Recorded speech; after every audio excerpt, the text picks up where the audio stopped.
Your Excellencies, distinguished participants, we will now begin working session 14, entitled Humanitarian Issues and Other Commitments, including combating trafficking in human beings, refugees, and persons at risk of displacement. I hope that the discussion will provide a fruitful forum to share and debate similar solutions to these intricate problems. Il est un trafic humain qui ne fait pas la une de l'actualité, peut-être parce qu'il dure depuis des siècles et qu'il ne peut être instrumentalisé par la politique immigrationniste.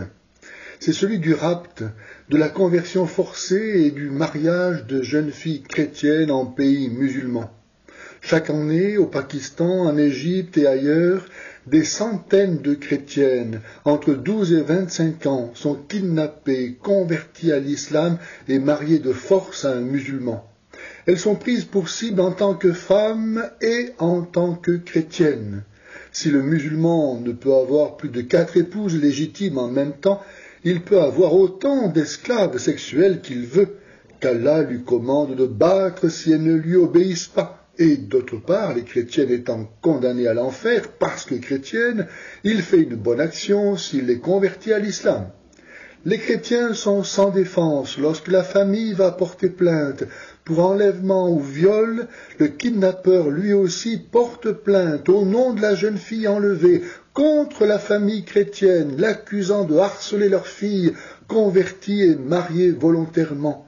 Et si la plainte débouche malgré tout sur un jugement, ces jeunes filles, par peur d'être tuées, elles ou leurs familles et enfants, font une déclaration qui innocente leurs ravisseurs.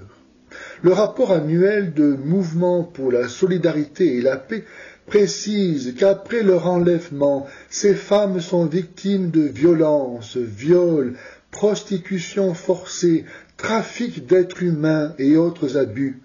Mais ceci ne se limite pas aux seules chrétiennes, c'est l'ensemble des minorités religieuses qui sont visées en pays musulmans. Même en Europe, ce sont les femmes qui souffrent le plus à l'occasion de l'afflux de migrants musulmans. Il suffit de rappeler la croissance exponentielle des viols et agressions sexuelles.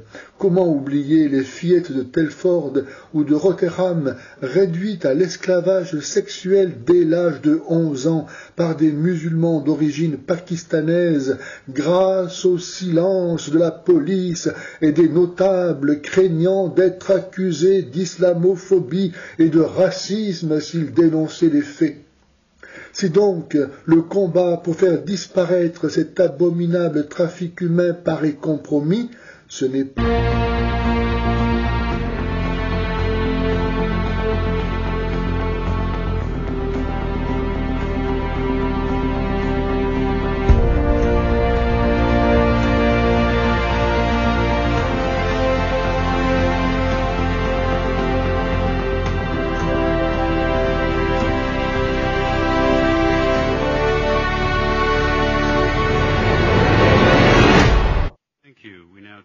to the UK, followed by the USA.